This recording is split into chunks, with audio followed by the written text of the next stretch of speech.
Ladies and gentlemen, thank you for tuning into the debut episode of Monday Night Nitro as we head to General Manager Eric Bischoff in the ring.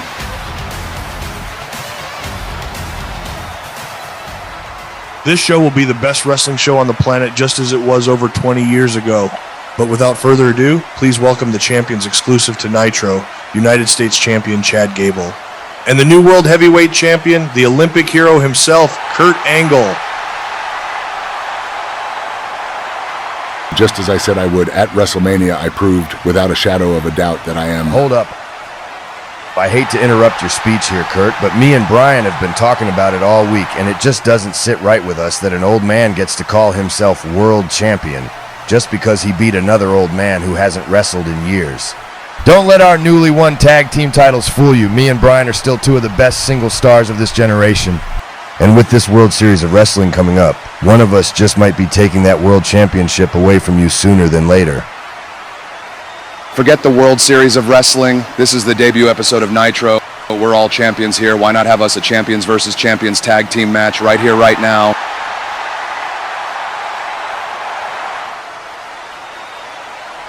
Somebody get us a damn referee out here.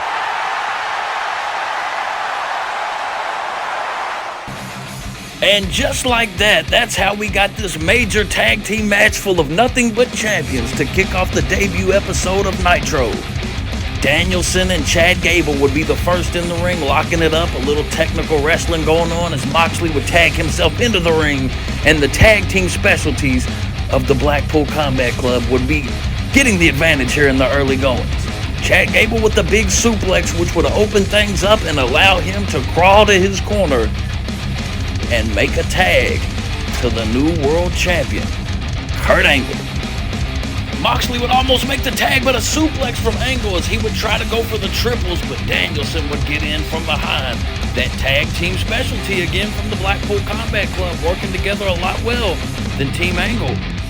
Big DDT from John Moxley later on in the match as Angle would nail a huge suplex on the outside of his own, but it would be just a little bit too late because on the inside of the ring, following the DDT, Moxley would lock in the Bulldog choke and Chad Gable would be fading. The referee was right there to break it up. Angle was just too little too late, and that would be the end of the match. The Blackpool Combat Club proving to be the better tag team wrestlers. With the World Series of Wrestling coming up, you gotta believe that's a big momentum shift for the Blackpool Combat Club. But let's head backstage to the Judgment Day.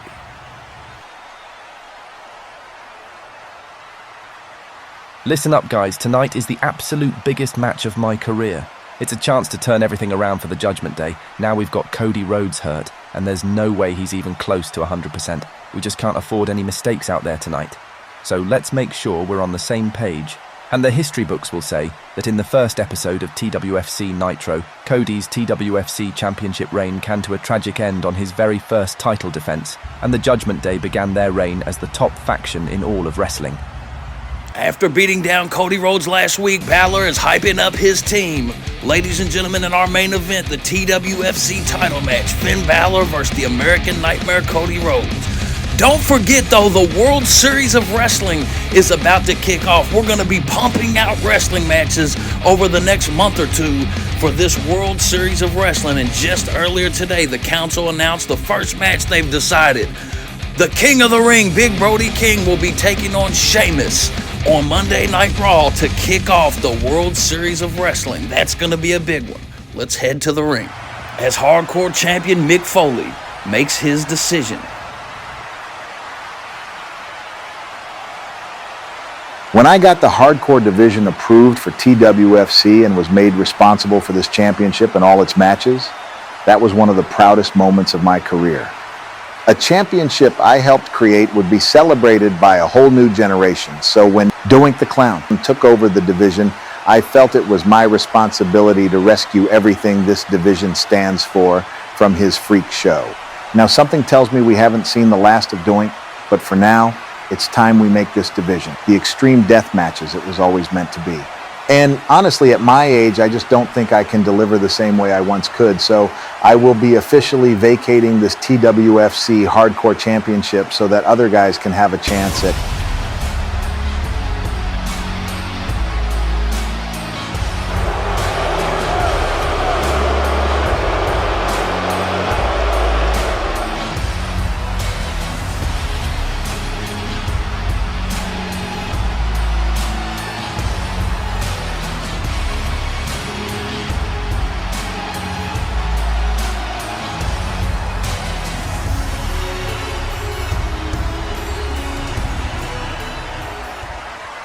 Is there something I can help you with?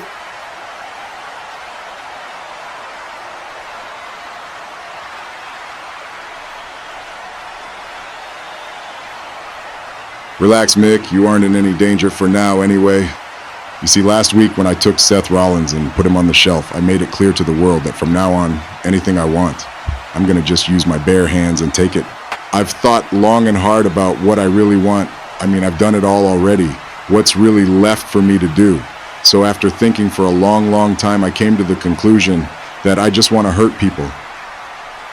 I want to hurt people really badly, Mick, so I'm going to need that hardcore championship. But I don't just want to win it from anybody. I want to win it from you, Foley. So what do you call it? The 24/7 rule? You are in charge of the division, right? What do you say? Well, Roman, I was just saying how I'm just too old to be competing, especially in these kind of matches. I just couldn't. You're not understanding me, Mick. I got to send the message to the world that Roman Reigns gets what Roman Reigns wants. And Roman Reigns wants to beat Mick Foley for the hardcore championship right here, right now. So just make this easy on yourself and reinstate the 24/7 rule, and you can just lay down as I pin you for that championship, and we can go about our business. I'm sorry, Roman, but this championship means too much to me to ever just lay down and allow someone to become champion without going through what it takes to earn this title. I tried to give you an out, but you're forcing my hand. Either lay down or reinstate the 24/7 rule, and I'll just beat your old ass up and take what I want. The choice is yours. All right, if that's what you really want, the 24/7 rule is hereby reinstated.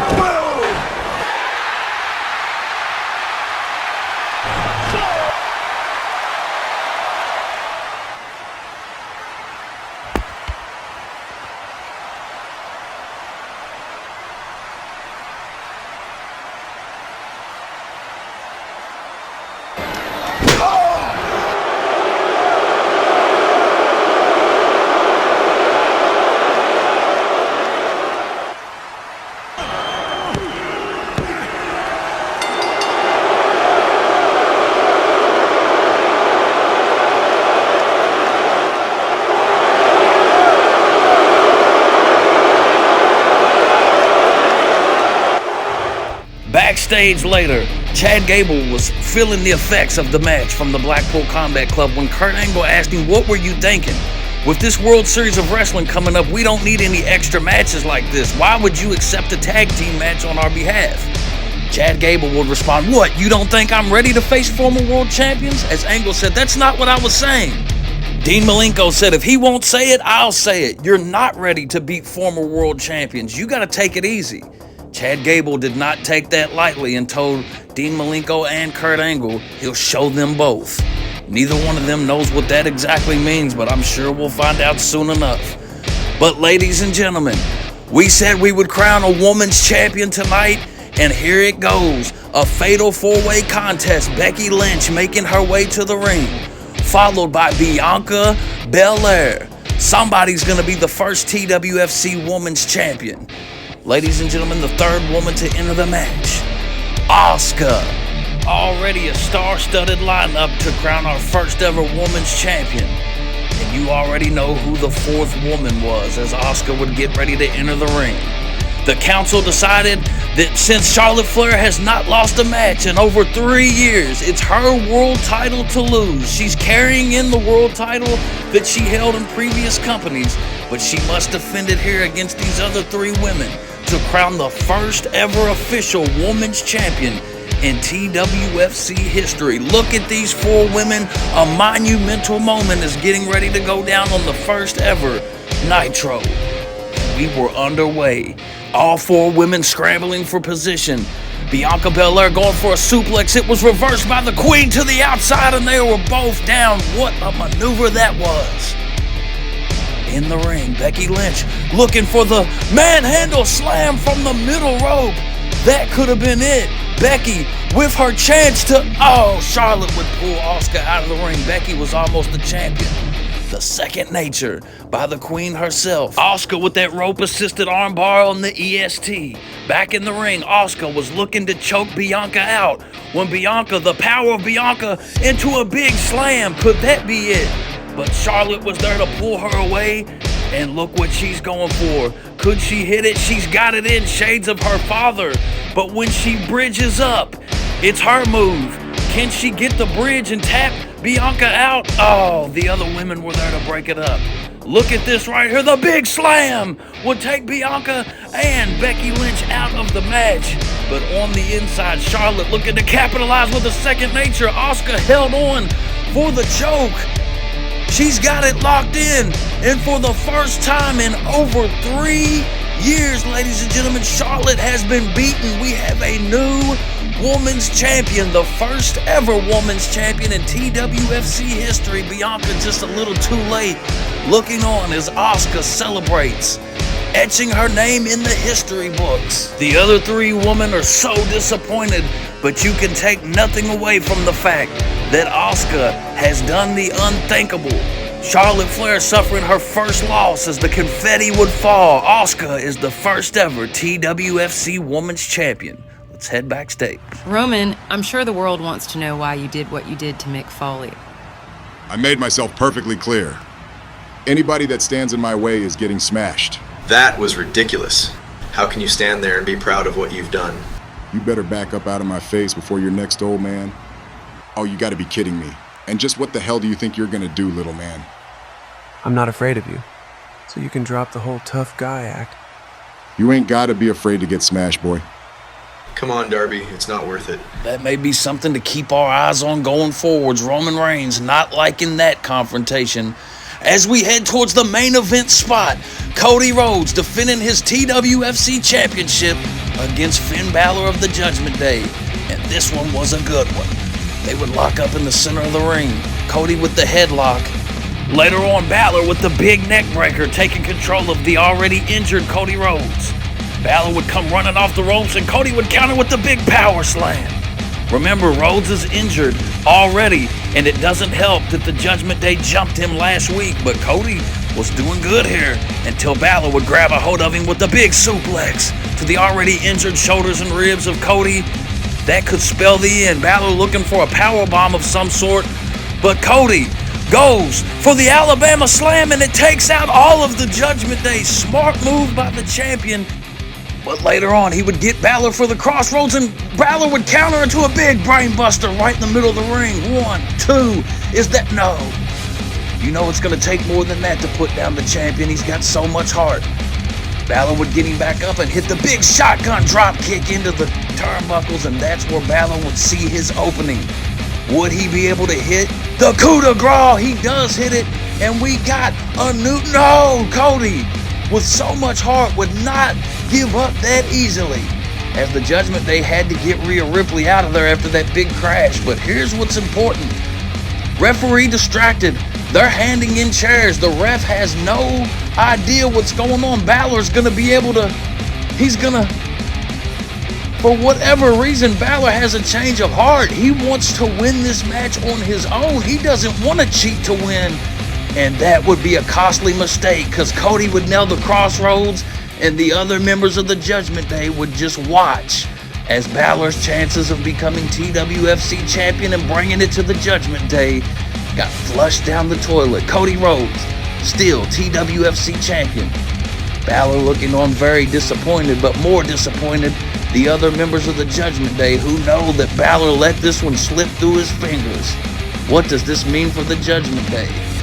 What does this mean for Finn Balor and the Judgment Day going forward? But in the ring, Samoa Joe would attack Cody Rhodes with the choke from behind. And is that who we... Oh my goodness. Paul Heyman with the returning Yokozuna. We haven't seen him in years. As Joe would drag Cody over to the corner, Paul Heyman would give the orders. And ladies and gentlemen, Yokozuna with a huge bonsai drop to the already injured Cody Rhodes. What does this mean? What does this mean for TWFC? We will have to wait and see, as Paul Heyman seems to have a couple new henchmen on his side. Ladies and gentlemen, we're going to be dropping so much content coming in the next few weeks, and it's going to last for over a month and a half.